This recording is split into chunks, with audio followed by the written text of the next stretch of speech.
25 سے 30 بڑے اکابر ہمارے جو علماء ہیں انہوں نے مولا کائنات مولا علی کا کعبہ شریف میں آنا نقل کیا ہے.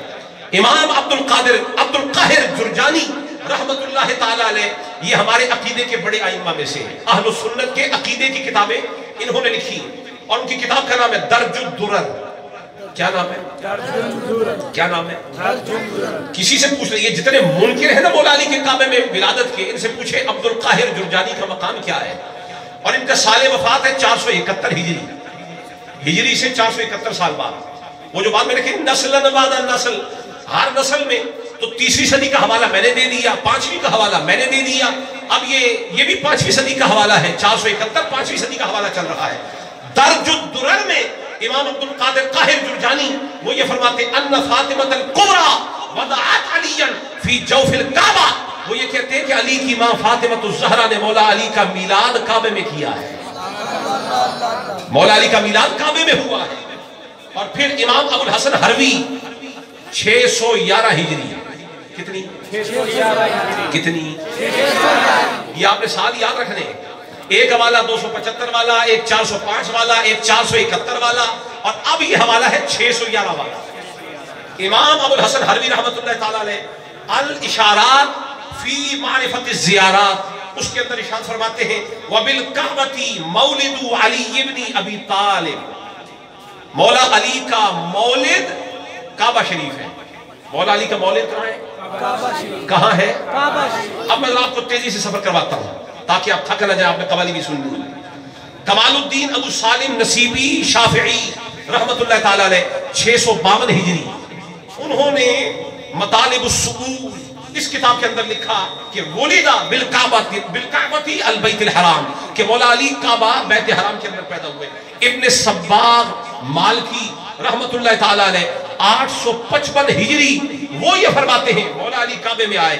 علامہ عبد الرحمن جامی رحمت اللہ تعالی علیہ شواہد النبوہ میں فرماتے ہیں مولا علی کعبے میں آئے. حسین بن محمد دیار وہ تاریخ الخمیس میں فرماتے ہیں مولا علی کعبے میں آئے. ملا علی قاری حنفی رحمت اللہ تعالی علیہ وہ فرماتے ہیں شرح شفا کے اندر کہ مولا علی کعبے میں آئے.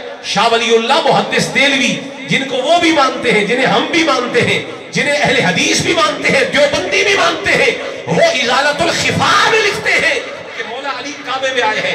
شاہ عبد الحق محدث دہلوی مدارج النبوہ میں لکھتے ہیں مولا علی کعبے میں آئے ہیں. ابن امیر صنعانی الروضۃ الندیہ میں لکھتے ہیں مولا علی کعبے میں آئے ہیں. علامہ عبد الباقی افندی موصلی وہ لکھتے ہیں مولا علی کعبے میں آئے ہیں. سید محمود آلوسی صاحب روح المعانی وہ بھی لکھتے ہیں کہ مولا علی کعبے میں آئے ہیں. اتنے بڑے درجے کے اہل سنہ کے امام، کوئی عقیدے کا امام ہے، کوئی تفسیر کا امام ہے، اور کوئی حدیث کا امام ہے، کوئی محدث ہے، ان ساروں نے لکھ دیا کہ علی کہاں آئے ہیں؟ کہاں آئے؟ جیل علی بلند آواز سے کہاں آئے؟ کہاں آئے؟ اب ان سارے حوالوں میں سے ایک حوالہ میں آپ کے سامنے رکھنا چاہتا ہوں جو مناقب علی لابن المغازلی، اور اس کی راویہ ہے ام امارہ بنت عبادہ. توجہ یہاں حضرات، توجہ یہاں حضرات، ذرا میری طرف دیکھ کے سارے کہہ دیں سبحان اللہ. تقریر تو مجھے مائک مل گیا، آپ تو پوری کر کے چھوڑوں گا. چاہے تسی بغلوں میں جھانکو، چاہے بندوں کو جھانکو، چاہے دائیں بائیں دیکھو، جہاں مرضی ہے دیکھو. بات جب تک لنگر پورا نہیں کھلاؤں گا یہ مائک چھوڑ کے جانے والا نہیں ہے. لنگر پورا آپ کو دے کے جانا ہے. کیوں؟ آج میرے باپ علی المرتضیٰ کے میلاد پہ لوگ انگلیاں اٹھاتے ہیں، اور سادے سنی جب یہ تقریریں جن میں حوالے اور دلائل پیش کیے جاتے ہیں نہ سنتے ہیں نہ یاد رکھتے ہیں، پھر یہ ناسبی آپ کے سر پہ مسلط ہو جاتے ہیں سنیوں کے لبادے میں، نیلے پیلے ہرے یہ وہ رنگ پہن کے آپ کے سر پہ چڑھ جاتے ہیں اور برباد کرتے ہیں آپ کو سنی بن کے. اور کبھی کہتے ہیں جی امام جعفر صادق کا دن 22 کا نہیں ہے 15 کا دن ہے. ایسے لوگ بھی ہمارے سروں پہ مسلط ہوئے ہوئے ہیں. تو جب تک یہ خطاب آپ نہیں سنیں گے آپ تیار نہیں ہوں گے. میں آپ کو تیار کر کے جا رہا ہوں. ام امارہ بنت عبادہ یہ راویہ ہے. کیا نام ہے؟ بنت عبادہ. وہ یہ کہتی ہیں کہ میں ایک دن حرم کے پاس عورتوں کے قریب بیٹھی ہوئی تھی کہ میں نے دیکھا حضرت ابو طالب تشریف لے آئے. کون تشریف لے آئے؟ ان کو خاموش کریں تاکہ خطاب خراب نہ ہو. آج آپ تشریف لے آئے.